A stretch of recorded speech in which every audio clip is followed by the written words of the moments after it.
아파요. 놓아주세요. 박선희의 절규가 빗속에 울려 퍼졌습니다.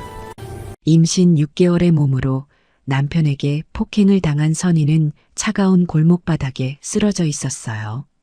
그때 한 노인이 다가왔습니다. 아가씨 괜찮습니까?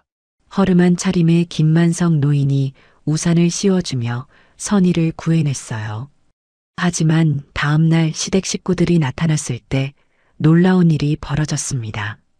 시아버지가 노인의 회중시계를 보는 순간 얼굴이 하얗게 변한 거예요.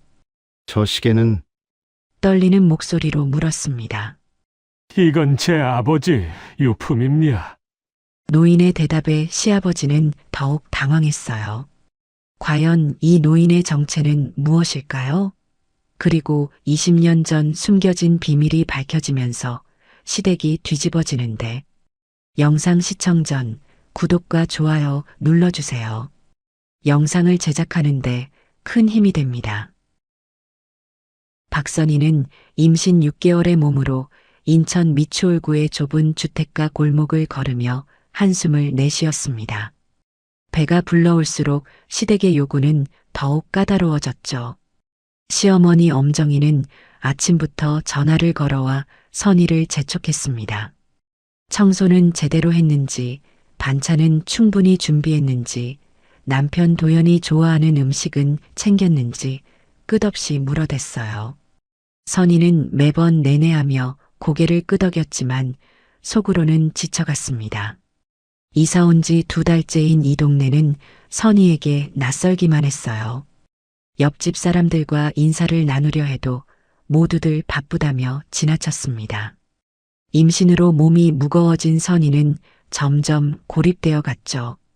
새벽부터 저녁까지 혼자서 집안일을 처리해야 했고 임신으로 인한 피로감은 날마다 심해졌습니다. 남편 도연은 회사 일로 스트레스가 심했습니다. 구조조정 이야기가 나돌면서 직장에서 살아남기 위해 매일 야근을 했어요. 집에 와서도 피곤하다며 선희와 대화하려 하지 않았습니다. 회사 동료들과의 경쟁에서 밀려나지 않으려고 무리를 하고 있었죠. 도연은 평소보다 술을 더 자주 마시기 시작했고 집에서도 짜증을 자주 냈습니다. 오늘도 선희는 병원에서 정기검진을 받고 돌아왔습니다. 의사는 스트레스를 받지 말라고 당부했지만 현실은 그렇지 못했어요. 태아의 상태는 안정적이라고 했지만 선희 본인의 컨디션은 좋지 않았습니다.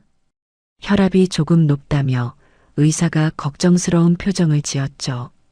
시아버지 윤병수는 지역에서 체면을 중시하는 인물이었습니다.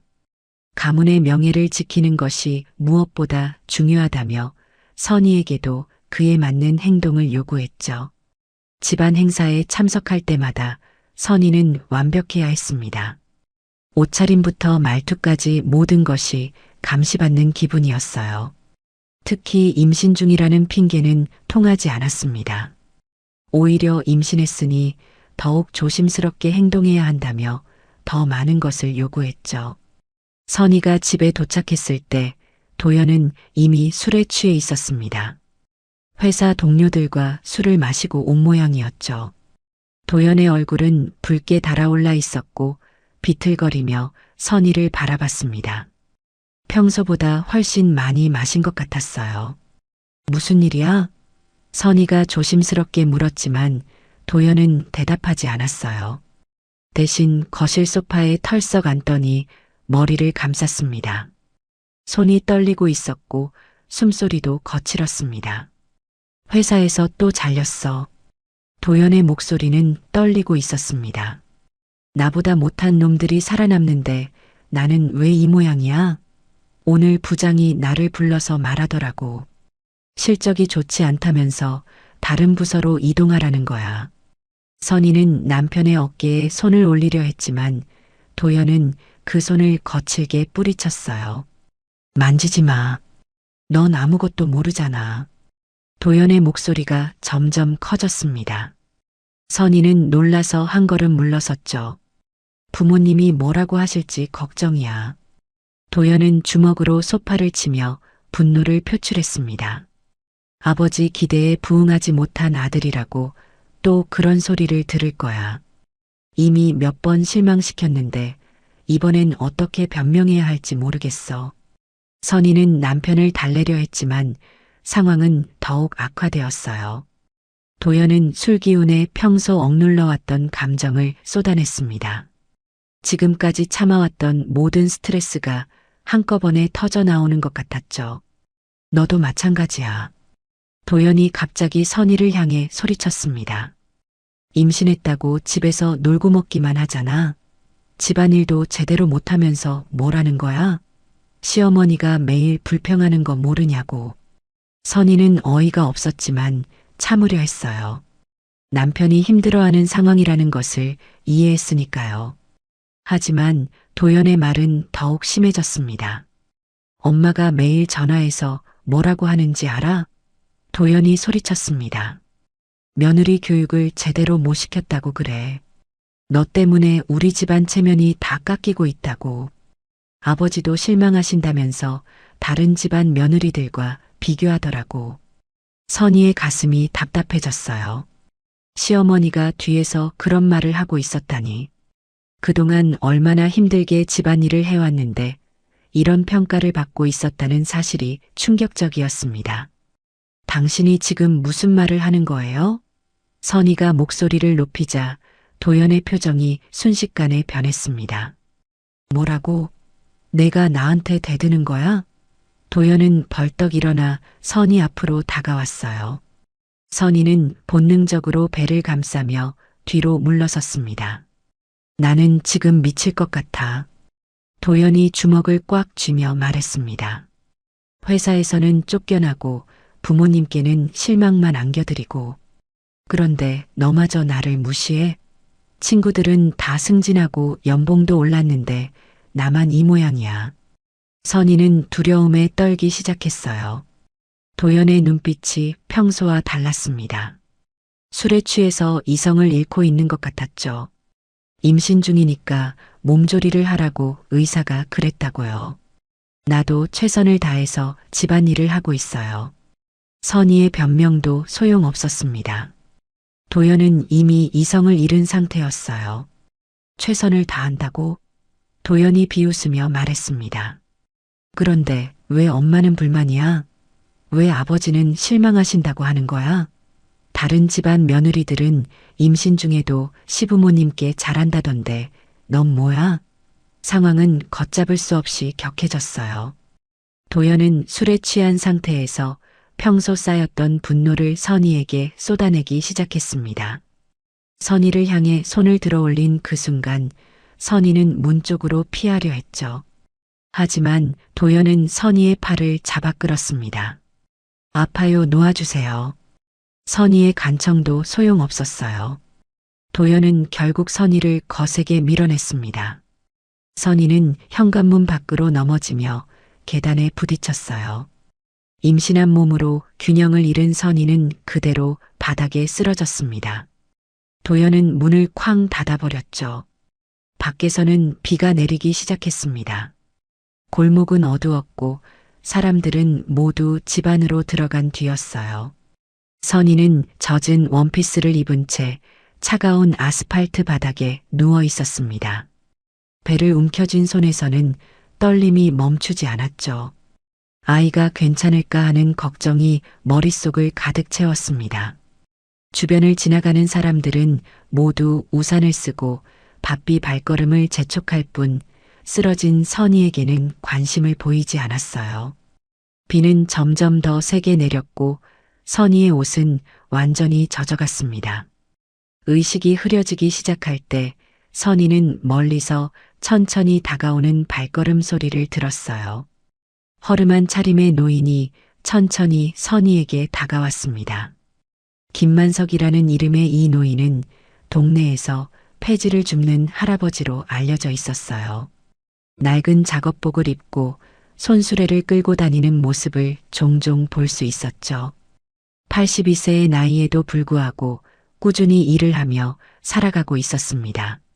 노인은 선희가 쓰러져 있는 것을 보자 서둘러 우산을 펼쳐 선희 위로 씌웠습니다. 아가씨 괜찮습니까? 노인의 목소리는 걱정스러웠어요. 선희는 의식이 흐릿했지만 노인의 따뜻한 손길을 느낄 수 있었습니다. 노인은 선희의 상태를 자세히 살펴보더니 혼자서는 일어나기 어려울 것 같다고 판단했어요. 비에 젖어 있는 상태로 계속 누워 있으면 위험하겠다고 생각했습니다. 조심스럽게 선희를 부축해서 일으켜 세웠습니다. 우선 따뜻한 곳으로 가야겠어요. 노인이 말했습니다. 제 집이 가까우니까 잠시 쉬었다 가시죠.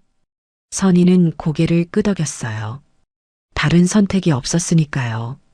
임신한 몸으로 이런 상황에서 혼자 있을 수는 없었습니다. 노인의 집은 골목 안쪽에 있는 작은 단칸방이었습니다. 문을 열고 들어서자 낡은 가전제품들과 오래된 연탄 난로가 보였어요. 벽지는 여기저기 뜯어진 곳이 있었고 바닥도 오래되어 보였습니다. 하지만 정리정돈은 깔끔하게 되어 있었죠. 가난하지만 정성스럽게 관리하고 있는 집이었어요. 작은 책상 위에는 몇 권의 책과 오래된 사진들이 놓여 있었습니다. 노인은 선희를 작은 이불 위에 눕혀주었습니다. 젖은 옷을 갈아입으셔야겠어요. 마침 제 딸이 두고 간 옷이 있습니다. 노인이 옷장에서 깨끗한 옷을 꺼내 주었어요. 딸이 결혼하기 전에 입던 옷이라고 하면서 정성스럽게 챙겨주었습니다. 선희는 고맙다고 말하며 옷을 갈아입었습니다. 따뜻하고 마른 옷을 입으니 몸이 조금 나아지는 것 같았어요.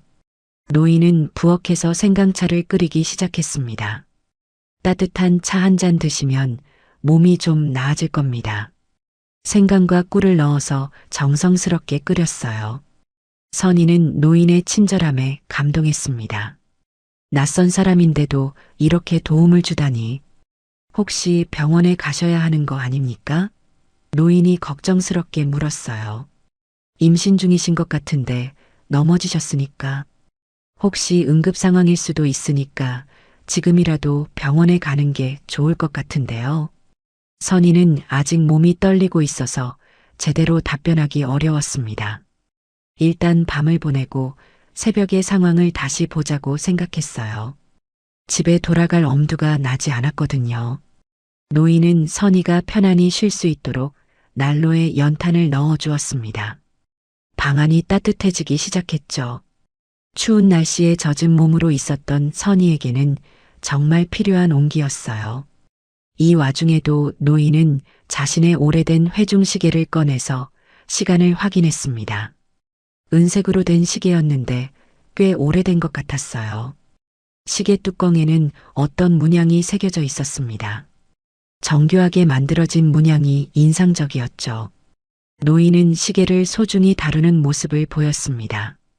선희는 생강차를 마시며 몸을 따뜻하게 했어요. 다음 날 아침이 되자 상황은 복잡해졌습니다. 시댁 식구들이 경찰과 함께 나타났어요. 누군가 신고를 했던 모양이었습니다. 아마도 어젯밤 소란을 들었던 이웃이 신고한 것 같았어요. 시어머니 엄정이가 제일 먼저 노인의 집 앞에 도착했죠. 우리 며느리가 여기 있다면서요? 시어머니의 목소리는 불쾌함으로 가득했습니다. 마치 선희가 무슨 잘못을 저지른 것처럼 말했어요. 노인은 정중하게 인사했지만 시어머니는 냉랭한 반응을 보였어요. 감사하다는 말보다는 의심스러운 눈빛을 보냈습니다. 시아버지 윤병수도 함께 왔습니다. 처음에는 감사 인사를 하는 듯 했지만 노인이 들고 있는 회중시계를 보는 순간 표정이 완전히 변했어요. 얼굴이 창백해지면서 뭔가 당황하는 기색이 역력했습니다. 손까지 떨리기 시작했죠. 저 시계는? 시아버지가 떨리는 목소리로 물었습니다. 평소 침착한 모습과는 전혀 다른 반응이었어요. 노인은 시계를 주머니에 넣으며 대답했어요. 아, 이건 제 아버지 유품입니다. 시아버지의 눈빛이 더욱 불안해졌습니다. 뭔가 알고 있는 듯한 표정이었어요. 계속해서 시계가 있던 자리를 바라봤습니다. 시어머니는 선희를 보자마자 핀잔을 주기 시작했습니다. 임신 중인 몸으로 밤새 어디서 뭘 한 거야? 집안 체면이 말이 아니네. 동네 사람들이 다 볼 텐데 어떻게 하려고 그래? 노인에게는 감사 인사 한마디 없이 불쾌감만 드러냈어요. 오히려 노인을 의심스럽게 바라봤습니다. 도연도 나타났습니다. 어젯밤 일에 대해서는 함구하면서 상황을 모르는 척했어요. 선희가 혼자 나갔다가 넘어진 것처럼 꾸미려 했습니다. 자신이 폭력을 휘둘렀다는 사실을 숨기려고 애쓰는 모습이 역력했어요. 하지만 이웃 중 한 명이 어젯밤 상황을 목격했다고 말했어요. 큰 소리가 났었다면서 뭔가 있었던 것 같다고 했습니다. 부부싸움 소리도 들렸다고 증언했죠. 도연은 당황하며 변명하려 했지만 설득력이 없었어요. 계속 말을 바꾸면서 어색한 반응을 보였습니다. 경찰도 상황이 이상하다고 생각하는 듯 했습니다. 선희는 몸을 제대로 가누지 못한 채 병원으로 후송되었습니다. 어젯밤 충격과 추위로 인해 컨디션이 좋지 않았어요. 노인이 함께 따라가겠다고 했지만 시댁에서 막았어요. 가족이 아니니까 상관없다는 식이었습니다. 하지만 노인은 끝까지 선희를 걱정하는 모습을 보였죠. 병원으로 가는 길에 시아버지는 계속 노인의 시계 이야기를 꺼냈습니다. 저 노인이 누구인지 알아봐야겠어. 뭔가 수상해. 시어머니는 남편의 반응이 이상하다고 생각했지만 자세히 묻지는 않았어요.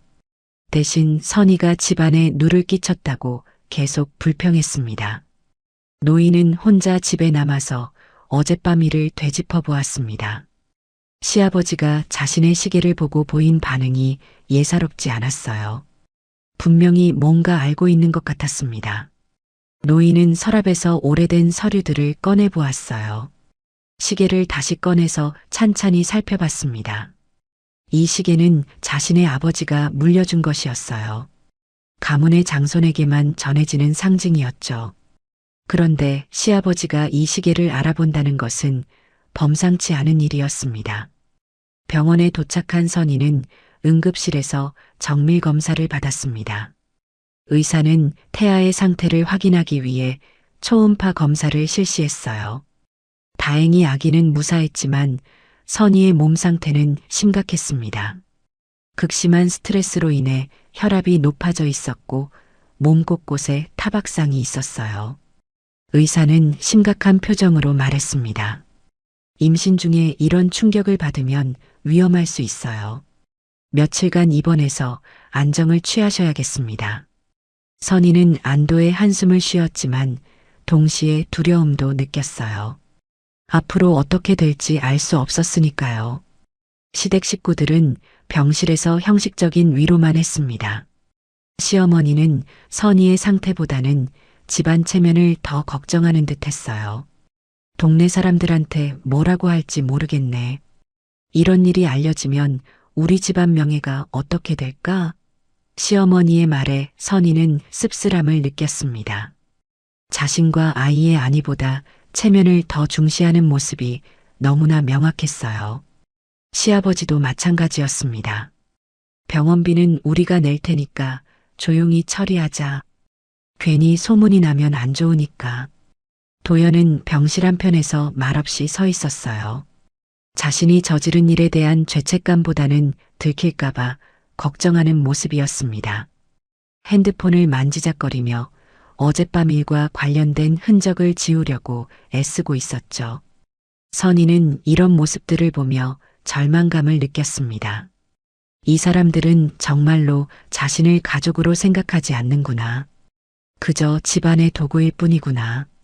그런 생각이 들자 분노가 치밀어 올랐어요.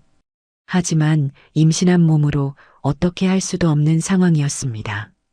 간호사가 들어와서 면회 시간이 끝났다고 알려줬어요. 시댁 식구들은 내일 다시 오겠다며 병실을 나갔습니다. 선희는 혼자 남겨진 병실에서 울음을 터뜨렸어요. 이제 어떻게 해야 할지 정말 모르겠다는 생각이 들었습니다. 그때 병실 문이 조용히 열렸습니다. 어젯밤 자신을 도와준 노인이 들어왔어요. 김만석 노인은 조심스럽게 선희에게 다가왔습니다. 괜찮으세요? 아기는 무사한가요? 노인의 진심 어린 걱정이 선희의 마음을 따뜻하게 했어요. 시댁 식구들보다 더 진정성 있는 관심이었습니다. 네, 다행히 아기는 괜찮다고 해요. 선희가 대답했습니다. 할아버지 덕분에 정말 감사해요. 만약 할아버지가 아니었다면 어떻게 됐을지 모르겠어요. 노인은 고개를 저으며 말했어요. 당연한 일을 했을 뿐입니다. 그런데 아까 보니까 대개 시댁분들 반응이 좀 이상하더군요. 특히 시아버님께서 제 시계를 보고 놀라시던데. 선희는 노인의 말에 관심을 보였어요. 그 시계가 특별한 건가요? 노인은 잠시 망설이더니 회중시계를 꺼냈습니다. 이 시계는 저희 가문에서 장손에게만 물려주던 것이에요.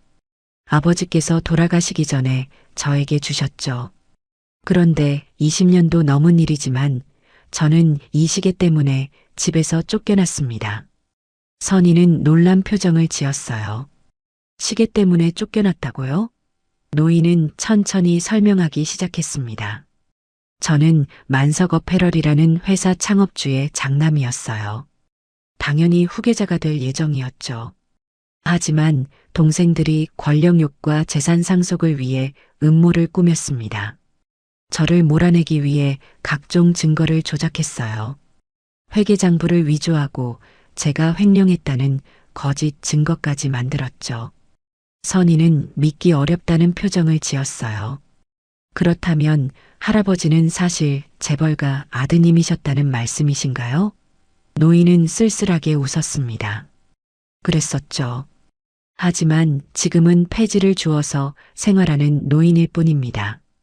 가문에서 쫓겨난 뒤로 연락도 끊겼고 재산도 모두 빼앗겼어요.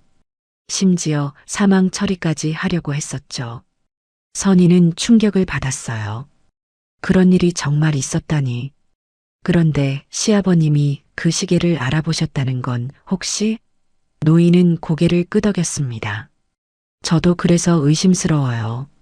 제가 쫓겨날 때 관련된 사람들 중에 윤 씨 성을 가진 분이 있었거든요. 혹시 댁의 시아버님과 관련이 있을지도 모르겠습니다. 선희는 소름이 돋았어요. 만약 정말 관련이 있다면 시댁의 비밀이 생각보다 훨씬 클지도 모른다는 생각이 들었습니다. 병실 복도에서는 간간히 발걸음 소리가 들렸어요. 선희는 문득 누군가 자신들의 대화를 엿듣고 있는 건 아닌지 걱정되었습니다. 노인도 같은 생각이었는지 목소리를 낮췄어요. 혹시 제가 드릴 수 있는 도움이 있다면 언제든 말씀하세요. 댁의 상황이 단순하지 않은 것 같아서 걱정됩니다. 선희는 노인의 진심을 느꼈어요. 시댁에서는 느낄 수 없었던 따뜻함이었습니다. 할아버지 정말 고마워요. 혼자서는 어떻게 할지 모르겠었는데. 그런데 혹시 그 당시 일과 관련된 증거나 자료가 남아있나요? 노인은 잠시 생각하더니 대답했습니다. 인천 남동구에 있는 한법률사무소 금고에 일부 문서들을 보관해 놓았어요. 언젠가는 진실을 밝혀야 한다고 생각해서 숨겨놨죠. 만약 필요하시다면 함께 가서 확인해 볼 수 있습니다. 선희는 마음속으로 결심을 굳혔어요. 이 상황을 그냥 넘어갈 수는 없었습니다. 자신과 아이를 위해서라도 진실을 알아야 했어요. 네, 꼭 확인해 보고 싶어요. 아이를 위해서라도 정확한 상황을 알아야겠어요. 노인은 선희의 손을 따뜻하게 잡아줬습니다. 걱정 마세요. 제가 도와드릴게요. 댁이 혼자가 아니라는 걸 알아주세요. 선희는 처음으로 희망을 느꼈어요. 절망적인 상황 속에서도 자신을 도와줄 사람이 있다는 사실이 큰 위안이 되었습니다. 밤이 깊어가면서 병원은 조용해졌어요. 선희는 창밖을 바라보며 앞으로의 일들을 생각해 봤습니다. 쉽지 않은 길이 될 것 같았지만 포기할 수는 없었어요. 노인도 병실을 나서면서 내일 다시 오겠다고 약속했습니다. 선희는 혼자 남은 병실에서 배를 쓰다듬으며 뱃속의 아기에게 말을 걸었어요. 아가야, 엄마가 꼭 지켜줄게. 우리 둘 다 안전한 곳에서 살 수 있도록 엄마가 노력할게. 다음 날 오후 노인은 약속대로 병실에 나타났습니다. 선희의 컨디션이 많이 나아진 것을 확인하고 안심하는 표정을 지었어요. 오늘 퇴원하신다고 들었는데 몸은 괜찮으세요? 노인이 걱정스럽게 물었습니다. 선희는 고개를 끄덕이며 대답했어요. 네, 많이 좋아졌어요. 의사 선생님도 집에서 안정을 취하면 된다고 하셨어요. 노인은 선희를 자세히 살펴보더니 진지한 표정으로 말했습니다. 그럼 제가 어제 말씀드린 그 법률사무소에 가보실까요? 지금이 적절한 시기인 것 같아서요. 선희는 잠시 망설였지만 곧 결심을 굳혔어요. 네, 가보고 싶어요. 진실을 알아야 앞으로 어떻게 해야 할지 결정할 수 있을 것 같아요. 노인은 회중시계를 꺼내서 선희에게 보여줬습니다. 이 시계가 모든 것의 열쇠예요. 저희 아버지는 만석 어페러를 창업하시면서 이 시계를 가문의 상징으로 정하셨어요. 장손에게만 물려주겠다는 유언도 남기셨죠. 하지만 제가 쫓겨나면서 이 시계의 의미도 함께 묻혀버렸습니다. 선희는 시계를 자세히 살펴봤어요. 정교하게 새겨진 문양이 신비로워 보였습니다. 이 문양이 특별한 의미가 있나요? 네, 저희 가문의 고유 문양이에요. 노인이 설명했습니다. 아버지께서 직접 디자인하신 것으로 만석 어페럴의 로고이기도 했어요. 그런데 제가 쫓겨난 뒤로는 이 문양을 사용하지 않게 되었죠. 동생들이 모든 것을 바꿔버렸거든요. 병원을 나온 두 사람은 택시를 타고 인천 남동구로 향했습니다. 법률사무소는 오래된 건물 2층에 있었어요. 최 변호사 사무실이라는 간판이 보였습니다. 노인은 계단을 오르며 말했어요. 최 변호사님은 20년 넘게 제가 의뢰한 일을 처리해 주셨어요. 당시 사건과 관련된 자료들을 안전하게 보관해 주고 계시죠. 사무실 문을 열고 들어서자 55세 정도로 보이는 남성이 반겨줬습니다. 만석 씨, 오랜만이에요. 그동안 어떻게 지내셨어요? 최 변호사는 노인을 반갑게 맞이했습니다. 선희를 보더니 궁금한 표정을 지었어요. 이분은 누구시죠? 노인이 상황을 간단히 설명했습니다. 이분이 제가 도와드리고 있는 분이에요. 혹시 그 문서들을 확인할 수 있을까요? 상황이 급해서 말이에요.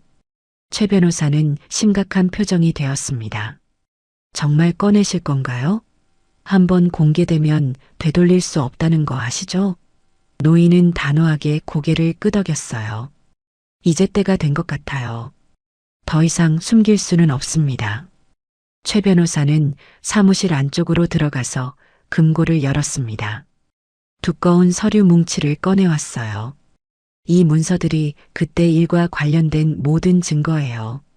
상속 분배 조작, 증거 위조, 심지어 살인 시도까지 모든 게 다 기록되어 있습니다. 선희는 놀라서 입을 다물지 못했어요. 살인 시도까지요? 네, 만석 씨를 완전히 제거하려고 했었거든요. 최 변호사가 설명했습니다. 교통사고로 위장한 살인 계획까지 세웠었어요. 다행히 만석 씨가 미리 눈치채고 피했지만요. 노인은 쓸쓸한 표정으로 말했어요. 그래서 제가 아예 연락을 끊고 숨어서 살게 된 거예요. 가문에서는 저를 사망 처리했고요. 선희는 문서들을 하나씩 살펴봤습니다. 윤병수라는 이름이 여러 번 나왔어요. 시아버지의 이름이었습니다. 이 사람이 제 시아버지예요. 선희가 손가락으로 가리키며 말했습니다. 노인과 최 변호사는 서로를 바라봤어요. 역시 그랬구나. 노인이 중얼거렸습니다. 윤병수는 당시 만석 어페럴의 법무팀장이었어요. 제가 쫓겨나는 과정에서 핵심적인 역할을 했죠. 각종 서류 조작과 증거 인멸을 담당했었거든요. 선희는 충격을 받았어요. 시아버지가 그런 일에 관련되어 있었다니. 그럼 저희 시댁이 지금까지 유지하고 있는 재산도? 맞아요. 최 변호사가 대답했습니다. 윤병수는 그 일의 대가로 상당한 보상을 받았어요. 지금의 지위와 재산도 모두 그때 얻은 것들이죠. 말하자면 부정한 방법으로 얻은 것들입니다. 노인은 문서 중 하나를 선희에게 보여줬어요. 이 문서가 특히 중요해요. 윤병수가 직접 사인한 증거 조작 지시서예요. 이걸로 그의 범죄를 입증할 수 있습니다. 선희는 문서를 꼼꼼히 읽어봤어요. 시아버지의 필체로 쓰인 지시사항들이 적혀 있었습니다. 회계장부 수정, 계약서 위조, 증인 매수 등 구체적인 범죄 내용들이 나열되어 있었어요. 이 문서들을 공개하면 어떻게 될까요? 선희가 물었습니다. 최 변호사는 심각한 표정으로 답했어요. 형사고발이 가능해요. 비록 20년이 넘은 일이지만 중대한 범죄는 공소시효가 길거든요. 특히 살인 시도 같은 경우는 더욱 그렇고요. 노인은 선희의 손을 잡았습니다. 하지만 이걸 공개하시면 댁도 힘든 상황에 처할 수 있어요. 시댁과의 관계가 완전히 끝날 테니까요. 신중하게 결정하세요. 선희는 잠시 고민했어요. 하지만 어젯밤 겪었던 일들을 생각하면 더 이상 참을 수 없었습니다. 제가 결정했어요. 공개하겠습니다. 아이를 위해서라도 진실을 밝혀야겠어요. 노인은 선희의 의지를 확인하고 최 변호사에게 말했어요. 그럼 준비해 주세요. 기자회견을 열겠습니다. 이제 모든 진실을 세상에 알릴 때가 된 것 같아요. 최 변호사는 고개를 끄덕이며 문서들을 정리하기 시작했습니다. 알겠습니다. 내일까지 모든 자료를 준비해서 연락드릴게요. 사무실을 나서면서 선희는 묘한 해방감을 느꼈어요. 드디어 진실과 마주할 용기를 냈다는 생각이 들었습니다. 노인도 20년 만에 정의를 실현할 기회를 얻었다며 감격했어요. 하지만 동시에 앞으로 닥칠 폭풍을 생각하면 긴장되기도 했습니다. 법률사무소 금고에서 나온 문서들은 예상했던 것보다 훨씬 충격적이었습니다. 상속 분배도나 재산 문서가 아니라 가문 내부의 치밀한 범죄 계획서였어요. 최 변호사가 문서를 하나씩 설명하기 시작했습니다. 이 보고서는 윤병수가 직접 작성한 것입니다. 김만석 씨를 몰아내기 위한 구체적인 방법들이 다 적혀 있어요. 선희는 문서를 읽으면서 소름이 돋았습니다. 시아버지가 이렇게 치밀하고 악독한 사람이었다니. 회계장부 위조 과정이 단계별로 기록되어 있었어요. 어떤 계좌에서 돈을 빼돌렸는지, 어떤 서류를 조작했는지 모든 게 상세하게 나와 있었습니다. 심지어 담당 직원들의 서명과 날짜까지 정확히 기록되어 있었죠. 이건 단순한 상속 분쟁이 아니었어요. 조직적이고 계획적인 범죄였습니다. 노인이 문서 마지막 장을 가리키며 말했어요. 이 부분을 보세요. 아버지가 남긴 유언 조각이에요. 장손에게만 물려줄 것이라는 내용입니다. 그런데 이 유언 때문에 제가 더 큰 위험에 처하게 되었어요. 동생들은 이 유언을 없애기 위해 모든 수단을 동원했거든요. 선희는 유언서를 자세히 살펴봤어요. 김만석의 아버지 필체로 쓰인 글씨가 또렷했습니다. 만석어 패럴의 모든 것은 장손인 만석에게 물려준다. 이는 가문의 전통이며 변경할 수 없는 철칙이다. 그런데 문서 곳곳에는 이 유언을 무효화하려는 시도들이 기록되어 있었어요. 위조된 유언서, 조작된 증언, 매수된 증인들까지 모든 것이 치밀하게 계획되어 있었습니다. 최 변호사가 또 다른 문서를 꺼냈어요. 이건 더욱 충격적인 내용입니다. 윤병수가 만석 씨를 완전히 제거하려 했던 계획서예요. 교통사고로 위장한 살인 시나리오까지 작성해 놨더군요. 선희는 손이 떨렸습니다. 시아버지가 살인까지 계획했다는 사실이 믿기지 않았어요. 그럼 할아버지는 어떻게 살아남으셨어요? 노인이 쓸쓸하게 웃으며 대답했어요. 운이 좋았죠. 마지막 순간에 위험을 감지하고 도망쳤거든요. 그 뒤로는 아예 연락을 끊고 숨어서 살게 된 겁니다. 가문에서는 저를 사망 처리했고 모든 기록에서 제 존재를 지웠어요. 선희는 이제 시아버지가 왜 그렇게 놀랐는지 이해할 수 있었어요. 죽었다고 생각했던 노인이 살아있을 뿐만 아니라 증거까지 가지고 있었으니까요. 더군다나 자신의 며느리를 구해준 상황이니 얼마나 당황스러웠을까 싶었습니다. 최 변호사는 녹취록이 담긴 파일도 꺼내 보여줬어요.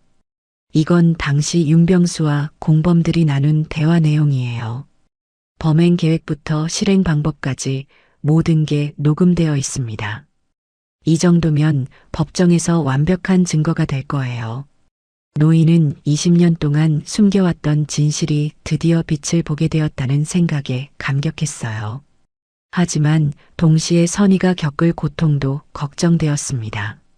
정말 공개하시겠어요? 대개 인생이 완전히 바뀔 텐데. 선희는 단호하게 고개를 끄덕였습니다. 네, 공개하겠어요. 더 이상 거짓 속에서 살 수는 없어요. 제 아이에게도 떳떳한 엄마가 되고 싶고요. 그런데 시댁에서는 이미 움직이기 시작했어요. 시아버지는 노인의 존재를 확인한 뒤 급하게 대책회의를 소집했습니다. 예식홀에서 가족들이 모였어요. 시어머니도 남편의 심각한 표정을 보고 뭔가 큰일이 있다는 걸 직감했습니다. 당신 왜 그래요? 얼굴이 하얗네. 시아버지는 떨리는 목소리로 말했어요. 큰일 났어. 그 노인이 김만석이야. 20년 전에 죽었다고 생각했는데 살아있었어. 시어머니는 이해하지 못하겠다는 표정을 지었어요. 김만석이 누군데요? 시아버지가 상황을 설명하자 시어머니의 얼굴도 창백해졌습니다. 그럼 우리가 지금까지 누려온 것들이 모두 맞아. 시아버지가 고개를 끄덕였어요. 만약 그때 일이 밝혀지면 우리는 모든 걸 잃게 돼.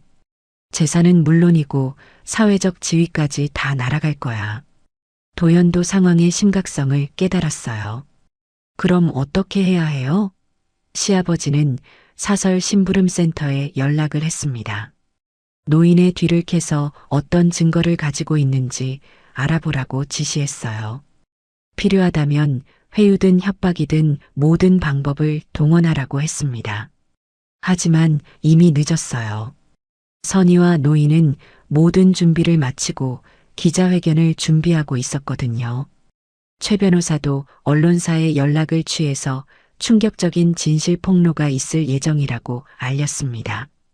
시댁에서는 마지막 수단으로 선희를 직접 압박하기로 했어요. 병원에서 퇴원한 선희를 찾아가서 노인과의 관계를 끊으라고 협박했습니다. 하지만 선희는 더 이상 굴복하지 않았어요. 저는 진실을 알 권리가 있어요. 그리고 제 아이도 정당한 삶을 살 권리가 있고요. 시댁의 압박이 심해질수록 선희의 의지는 더욱 강해졌습니다. 노인도 선희를 보호하기 위해 최선을 다했어요. 이제 되돌릴 수 없는 상황이 되었다는 걸 모두가 알고 있었습니다. 문서 유출 사실을 알게 된 시댁은 즉시 위기 대응에 나섰습니다. 시아버지 윤병수는 급하게 예식홀에서 긴급 가족회의를 소집했어요. 평소 침착한 모습과는 전혀 다른 당황한 기색이 역력했습니다. 이번 일은 우리 가문의 생사가 걸린 문제야. 시아버지가 떨리는 목소리로 말했어요. 그 노인이 가지고 있는 증거들이 공개되면 우리는 완전히 끝장이야. 20년 전 일이 다시 수면 위로 떠오르고 있었습니다. 시어머니는 남편의 말을 듣고도 상황을 완전히 이해하지 못했어요. 도대체 20년 전에 무슨 일이 있었던 거예요? 왜 이렇게 난리인지 모르겠어. 시아버지는 어쩔 수 없이 과거의 일들을 털어놓기 시작했습니다. 김만석을 몰아내고 회사를 차지하기 위해 벌인 일들을 하나씩 설명했어요. 회계장부 조작, 증거 위조, 심지어 살인 시도까지 모든 것을 고백했습니다. 시어머니의 얼굴이 점점 하얗게 변했어요. 그럼 우리가 지금까지 누린 부와 지위가 모두 남의 것이었다는 말이에요? 시아버지가 고개를 끄덕였습니다. 그래. 하지만 이제 와서 후회해도 소용없어. 중요한 건 이 상황을 어떻게 막느냐야. 도연은 자신에게도 불리한 상황이 될 것을 직감했어요. 아버지의 범죄가 밝혀지면 자신의 사회적 지위도 위험해질 테니까요. 그럼 어떻게 해야 해요? 선의를 회유할 방법은 없을까요? 하지만 시아버지는 이미 선의가 노인 편에 서 있다는 걸 알고 있었습니다. 며느리는 이미 우리 편이 아니야. 그 노인과 함께 우리를 무너뜨리려고 하고 있어. 시어머니는 분노를 참지 못했어요. 그럼 선의를 가문에서 내쫓아야 해요. 이혼시키고 아이 양육권도 우리가 가져야겠어. 그래야 우리 체면이라도 지키죠. 하지만 도연은 망설였어요. 어젯밤 폭력 사건이 공개되면 자신에게도 불리할 게 뻔했거든요. 그건 좀 위험할 것 같은데요. 선의가 어젯밤 일을 폭로하면 저도 곤란해져요. 그 와중에 노인은 선의를 보호하기 위한 준비를 착실히 해나가고 있었어요.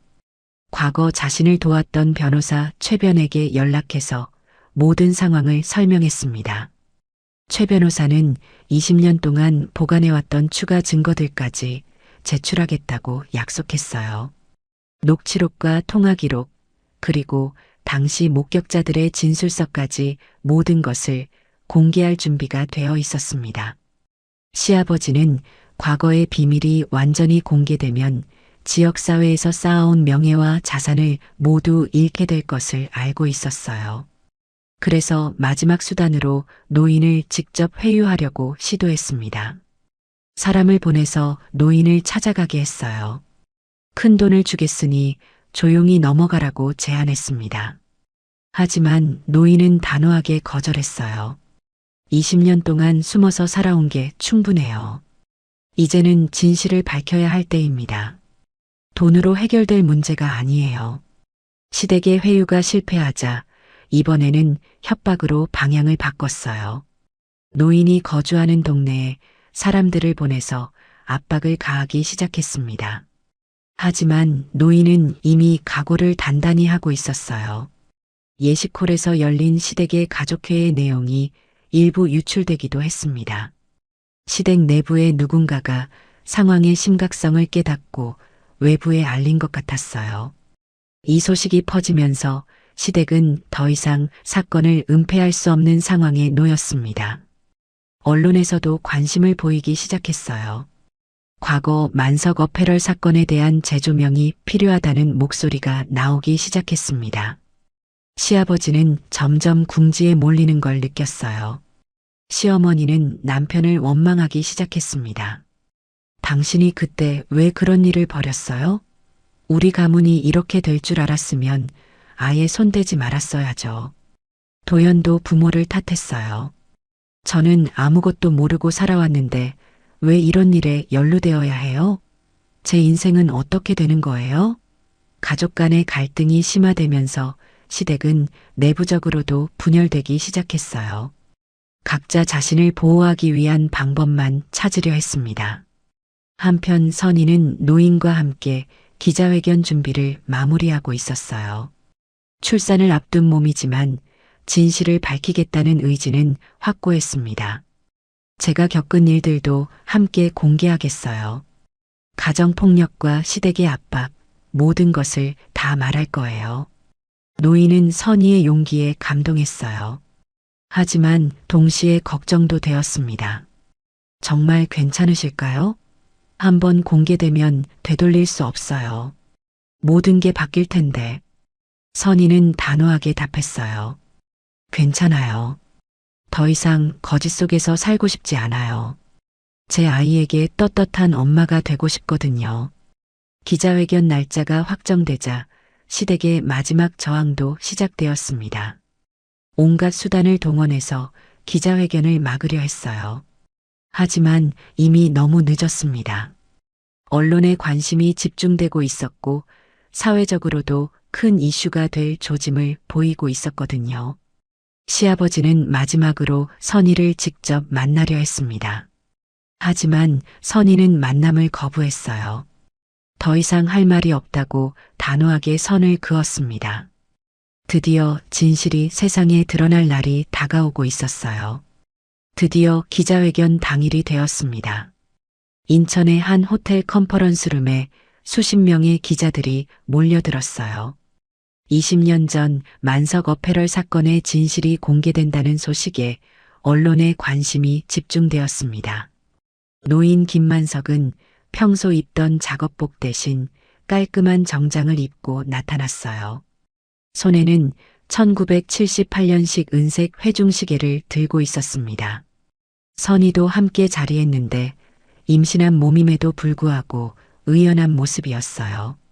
기자회견장 뒤쪽에는 최 변호사가 두꺼운 서류 뭉치를 준비하고 앉아 있었습니다. 노인이 단상에 올라서자 회견장이 조용해졌어요. 저는 김만석입니다. 20년 전 만석 어패럴의 창업주 아들이었고 정당한 후계자였습니다. 노인의 첫마디에 기자들이 술렁였어요. 사망한 것으로 알려진 인물이 살아서 나타났으니까요. 하지만 저는 가족들의 음모로 모든 것을 빼앗기고 쫓겨나야 했습니다. 노인은 회중시계를 높이 들어 보였어요. 이 시계가 그 증거입니다. 저희 아버지가 장손에게만 물려주겠다고 하신 가문이 상징이에요.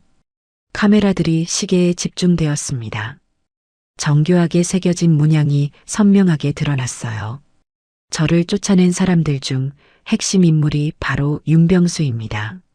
현재 인천 지역 유지로 활동하고 있는 그 사람 말이에요.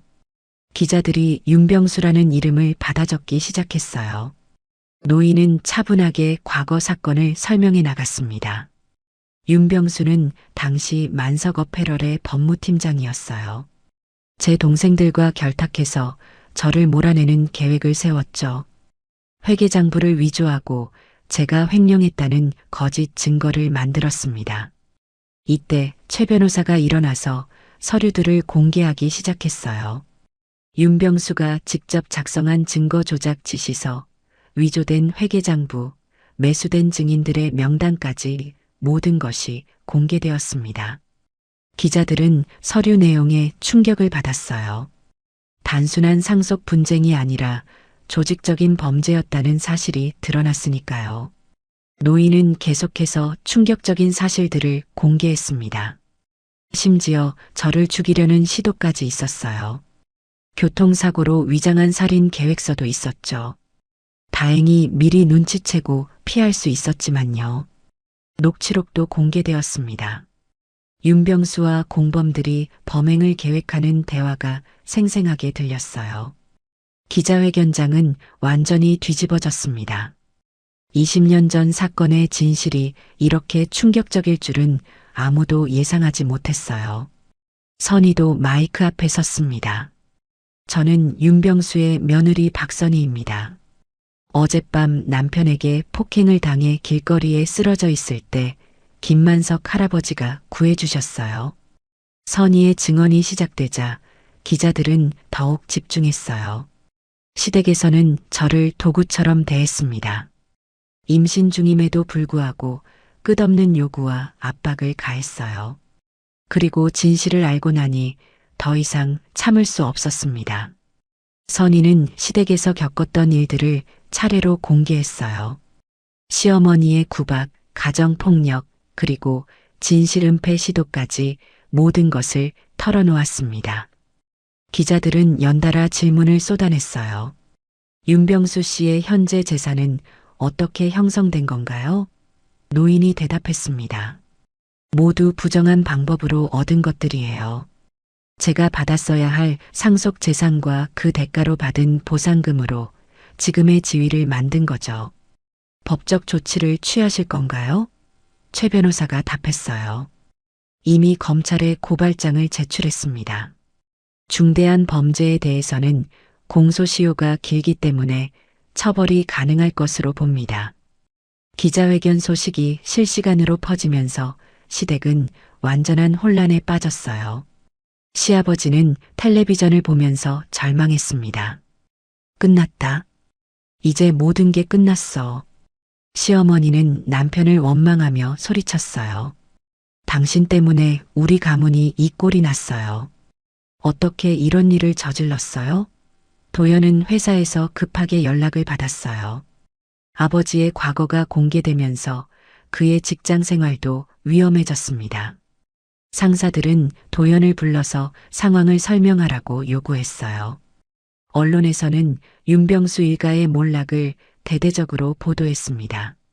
지역 유지로 존경받던 인물이 사실은 범죄자였다는 사실에 사회가 충격에 빠졌어요. 시아버지가 관련된 각종 단체들도 거리를 두기 시작했습니다. 명예직에서 물러나라는 압박이 쏟아졌어요. 지역사회에서 쌓아온 모든 신용과 인맥이 하루아침에 무너졌습니다. 노인은 기자회견이 끝난 후 선희에게 말했어요. 이제 진실이 밝혀졌으니 댁과 아이가 안전하게 살 수 있을 거예요. 제가 가문의 정당한 자산을 되찾으면 일부를 댁 명의로 넘기겠습니다. 선희는 감격해서 눈물을 흘렸어요. 정말 고마워요, 할아버지. 할아버지가 아니었다면 저는 계속 거짓 속에서 살아야 했을 거예요. 기자회견 이후 여론은 완전히 선희와 노인 편으로 돌아섰습니다. 가정폭력을 당한 임신부를 구해준 노인의 이야기는 많은 사람들에게 감동을 주었어요. 반면 시댁은 사회적 지탄을 받으며 몰락의 길을 걷기 시작했습니다. 검찰 수사도 본격적으로 시작되었어요. 20년 전 사건에 대한 재수사가 결정되었고 관련자들이 차례로 소환되었습니다. 시아버지는 구속수사를 피할 수 없게 되었어요. 노인은 20년 만에 정의가 실현되는 순간을 맞이했습니다. 하지만 복수보다는 선희와 아이의 안전한 미래가 더 중요했어요. 진실이 밝혀진 지금 새로운 시작을 준비할 때가 되었습니다. 기자회견 이후 한 달이 흘렀습니다. 선희는 출산을 앞두고 안정병동으로 옮겨졌어요. 매일같이 병실을 찾아오는 노인의 모습에 선희는 진정한 가족의 따뜻함을 느꼈습니다. 할아버지 덕분에 마음이 많이 편해졌어요. 선희가 말했습니다. 이제는 정말 평안하게 아이를 낳을 수 있을 것 같아요. 노인은 선희가 보여주는 초음파 사진을 보며 환한 미소를 지었어요. 건강한 아이로 태어날 거예요. 이 아이는 분명 행복하게 자랄 수 있을 거예요. 진실이 밝혀진 후 선희에게는 전국에서 응원 메시지가 쏟아졌습니다. 같은 처지에 있는 여성들이 용기를 얻었다며 감사 인사를 보내왔어요. 선희는 이런 관심들이 부담스럽기도 했지만 동시에 뿌듯했습니다. 한편 시댁은 완전히 몰락의 길을 걸었어요. 시아버지 윤병수는 검찰 수사 과정에서 모든 혐의를 인정할 수밖에 없었습니다. 증거들이 너무나 명확했거든요. 재산 압류도 시작되었고 각종 부정한 방법으로 얻은 자산들이 환수되었어요. 지역에서 존경받던 유지에서 하루아침에 범죄자로 전락한 시아버지의 몰락은 충격적이었습니다. 시어머니도 지역사회에서 완전히 외면받았어요. 그동안 참석하던 각종 모임에서 제명되었고 친하게 지내던 사람들도 모두 등을 돌렸습니다. 가문의 명예를 그렇게 중시하던 시어머니에게는 견디기 힘든 현실이었어요. 도연의 상황도 좋지 않았습니다. 아버지의 범죄가 공개되면서 직장에서 징계를 받았어요. 게다가 가정폭력 신고로 경찰 조사까지 받게 되었습니다. 회사 동료들의 시선도 차가워졌고 승진은 물론 직장 생활 자체가 어려워졌어요. 도연은 결국 분노 조절장애 치료를 받아야 한다는 법원 명령을 받았습니다. 그리고 선희와의 이혼 절차도 본격적으로 시작되었어요. 선희는 도영과의 결혼 생활을 완전히 정리하기로 결심했습니다. 노인은 법적 절차가 진행되는 동안 선희를 전폭적으로 지원했어요. 가문의 재산을 되찾은 후 일부를 선희 명의의 주거 안정 기금으로 지정했습니다. 선희가 아이와 함께 안전하게 살 수 있도록 배려한 거였어요. 댁이 새로운 삶을 시작할 수 있도록 도와드리고 싶어요. 노인이 말했습니다. 이건 제가 받은 도움에 대한 감사의 표현이에요. 댁이 저를 구해주었듯이 저도 댁을 도와드리고 싶습니다. 선희는 노인의 마음에 깊이 감동했어요. 혈연도 아닌 사이에서 이런 따뜻함을 받다니. 정말 고마워요, 할아버지. 평생 잊지 못할 은혜예요. 한편 시아버지는 구속수사를 앞두고 병원을 찾아왔어요.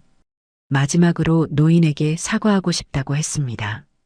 하지만 그의 사과는 진심이라기보다는 형식적인 것에 가까웠어요. 김만석 씨, 그때 일은 정말 미안했소. 하지만 이제 와서 어쩔 수 없지 않소? 노인은 차분하게 대답했어요. 사과는 받겠습니다. 하지만 그보다 중요한 건 이제 모든 진실이 밝혀졌다는 사실이에요. 더 이상 거짓 속에서 살 필요가 없어졌으니까요. 시아버지는 노인의 말에 아무 대답도 하지 못했어요.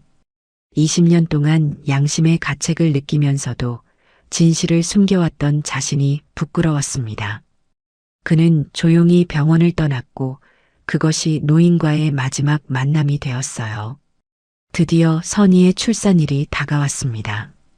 진통이 시작되자 노인은 병원 복도에서 밤새 기다렸어요. 마치 친할아버지처럼 걱정하며 기도했습니다. 새벽 6시 건강한 아기가 태어났다는 소식을 들었어요. 노인은 기쁨의 눈물을 흘렸습니다. 선희는 아기를 품에 안고 노인을 불렀어요.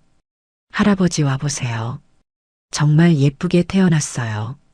노인은 조심스럽게 아기를 내려다봤습니다. 작고 소중한 생명이 이렇게 평안하게 세상에 나올 수 있어서 다행이었어요. 이 아이는 분명 행복하게 자랄 거예요.